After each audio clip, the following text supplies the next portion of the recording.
Yahweh, the creator of the Old Testament. Do you think that this demiurge figure in the Gnostic tradition is identified with Yahweh, the creator of the Old Testament? Oh, definitely. Definitely, no doubt. I mean, they say as much. And the Genesis is just a story of Yahweh's making of the world. And what the demiurge does is take the world of the forms and impress them into matter, creating our world. And our world, because our world is material and not infinite and unchanging and perfect, it can only imperfectly take those forms. And therefore, our world is the material world is a world of change and imperfection. The world's pretty hellish. It's bad. The third century was especially bad. And if you look around, we live in these cages of clay. The world seems to be a place of intense suffering. Good people die and are persecuted for no good reason, and bad people flourish. The world's pretty bad. And so, what if the God that made this world were evil? And that Jesus, not being the son of that God, in fact, Jesus even says to the rabbis, like, oh, your God is not, like my God is not your God. Your God is the father of Satan, is what the text says, depending on how you read the Greek. And there's something really weird that happens where it seems like, for very complicated reasons that we could talk about another time, the God of the Hebrew Bible for some Christians becomes identified with the demiurge, but is now made malevolent. And these are what are called malevolent demiurgical traditions, or sometimes we refer to them as Gnosticism. And you can see this most famously in the Apocryphon of John, where the God that makes this world is a result of a kind of primordial mistake. And that primordial mistake gives rise to an idiot, violent, rapacious God. And that God creates this world and as a kind of prison. And we are spiritual beings imprisoned in this world, specifically imprisoned in physical bodies. And Jesus came as a spiritual being. He took on the prison to show that you could escape it. And he teaches the means by which to escape this world, escape the world of fate, escape the world of the demiurge, and then go back to our true home, which is the world of the spirit and the world of pure divine goodness or whatever. And that becomes a variant of Christianity we typically refer to as Gnosticism. Now, to be very clear about this, if you were to go to those Christians and ask them, are you a Gnostic? They would say, what's that? They're like, I'm a Christian. So they didn't think of themselves as, we only know them as Gnostics or Sethians or Valentinians or Marcionites because their enemies named them that. They typically name them after their so-called founder and then polemicized against them. And those polemical works are what survived. And that version of Christianity represented by that group is the one that survived as what we now call Orthodox Christianity. But they would have just called themselves Christians. People still say things like, oh, the God of the Old Testament is mean and about rules and justice, and the God of the New Testament is like hippy dippy Jesus. It's still kind of there. And you still kind of hear people in sort of an amateur theological way recapitulate this sort of quasi-Gnostic, quasi-Marcionite position. So, but yeah, these represent pretty divergent Christianities. Even prior to the rise of Christianity, the Egyptians had already begun to associate Yahweh with the god Seth, their sort of demonic chaos foreigner god. And so already the Egyptians, in their own theological polemics with Judaism, had already set the stage for this transition. So we already have some Egyptian identifications, like I said, of Yahweh with Seth. And so already making Yahweh evil was something the Egyptians had already done. And then when Egyptian Christianity adopts this demiurgical tradition, they fuse all that together. And what emerges is sort of Gnosticism as represented by texts like the Apocryphon of John or the Gospel of Truth. The development of what we call Gnosticism and the demonization of Yahweh had already begun to happen by second and third centuries BCE. And then by the second century of the Common Era, we could begin to see these malevolent or evil demiurge traditions emerging in the theology of what appeared to have been largely Egyptian Christians. And those became the Gnostics as we know them. So let's go to the footnotes over the appearance of El Shaddai in Genesis 17, the first mention. It says, El Shaddai, an ancient divine name of the patriarchal period, preserved mainly in the priestly tradition, see Exodus 6:3, which we just read, rarely used outside the Pentateuch except Job. The usual translation, Almighty God, is inaccurate. There it is inaccurate. The meaning is uncertain. God of the mountain, from the Akkadian Shadu, has been suggested, but perhaps God of the open wastes would be preferable, from the Hebrew Shadeh, and it is the secondary meaning of the Akkadian word.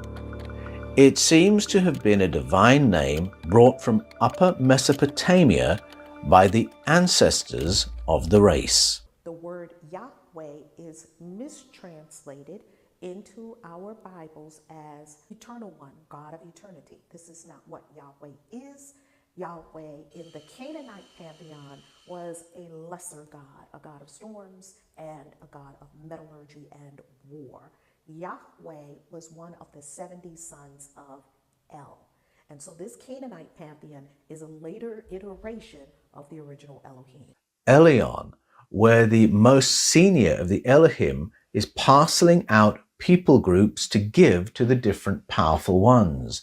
This is the people group that El Shaddai will have governance over. And we could say that that idea is echoed as well. It's the powerful one who governs the people of Ekron, El of Ekron, the Lord of the Flies, as Yahweh calls him in a mocking joke. It's the people of Egypt who are governed by Achech, the powerful one of Egypt. It's the people of Mesopotamia who are governed over by the powerful ones of Mesopotamia. It's the Amorites who are governed over by the powerful one of the Amorites. And so there's that dual aspect. It's not just that the powerful one has a geographical region, but that he actually has possession over the human beings who live on that land. Now, that's a rather interesting idea because it's been repeated through human history that if you own the land, if you are the king or the squire, then you own the people who live on that land.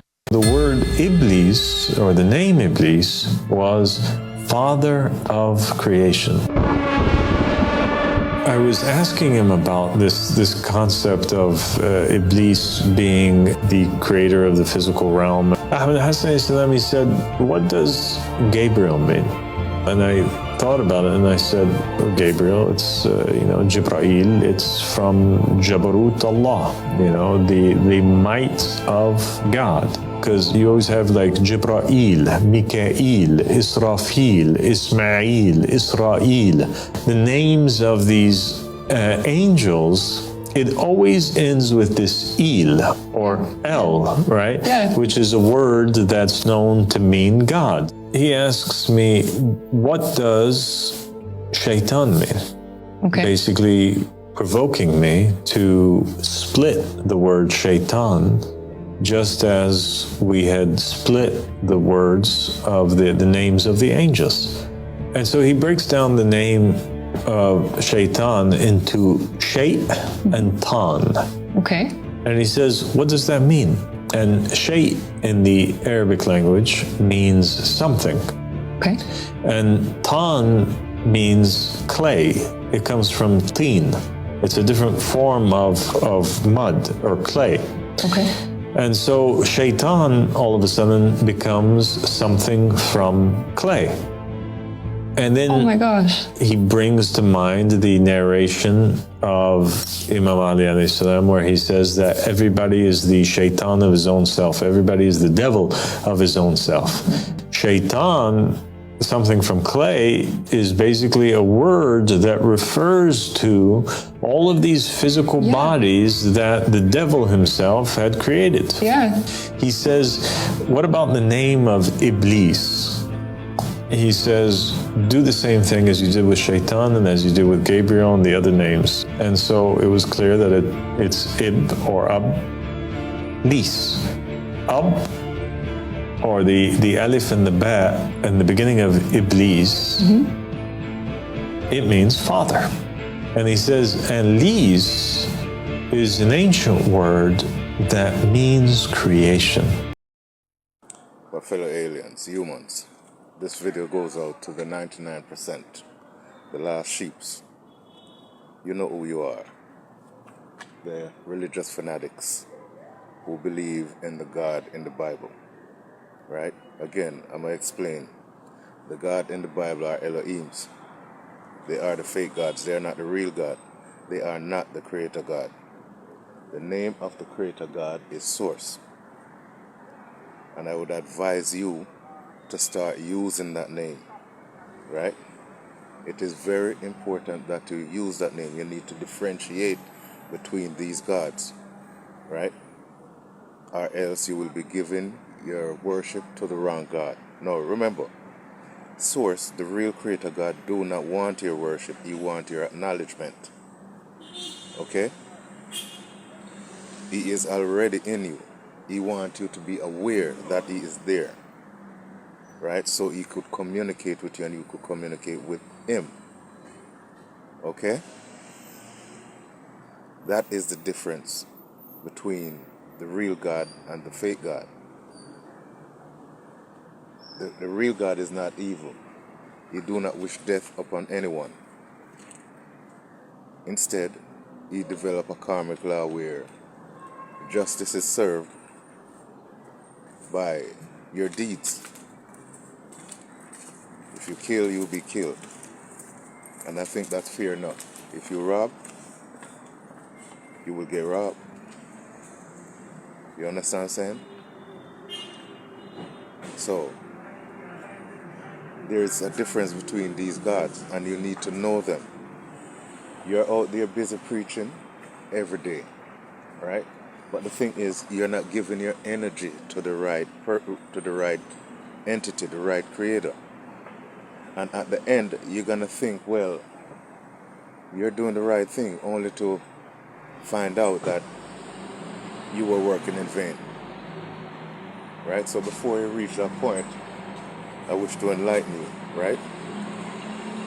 So that you do not make this error. This will be a costly error because you will not have a chance to take it back. Source wants you, all he asks from you is for you to be born again because he knows you was brought up in this evil system. He knows. So he makes a way out for you. Yeah, they tricked you. They tricked everybody. Right? But look at it this way. I came out of it. Why can't you come out of it? It's designed to uphold the dogma. It's the sad truth about religious studies. There is so much in religious studies, so much funding that goes into it from churches and mosques that is designed to uphold the dogma, to keep sacred history alive. Yeah. And then it's used in political situations, then it's used in wars. It goes all the way up, it floats all the way up to the top. Right. It does. So here, let's It's like a gas, it just floats up. I think this is an important point that you and I should probably address because someone goes, okay, dude, you've poked holes, you're jabbing, you're critical, you're doing nothing but destroying these narratives. You're tearing down these apologetics. What then? Well, that's where the fun begins. Because now we can actually explore this stuff without the dogma. Like you can freely just enjoy this stuff and there is no stipulations, no group It's thing. easier to enjoy when you don't have dogma. You're having a blast now. Yeah. Much more fun than you ever did studying ancient history and Bible. I would argue I love the Bible more than they do. I would honestly argue that. Yeah, I believe it. Now now here's the thing, they put their identity in it. Yeah. So do So I. when we're attacking So do I. critically, yeah, but when we are critical of it, they feel like it's an attack on themselves. And clearly we are being critical of some of the people because they're doing I shenanigans. think they are attacking themselves. Attacking their own self-worth by lying to yourself.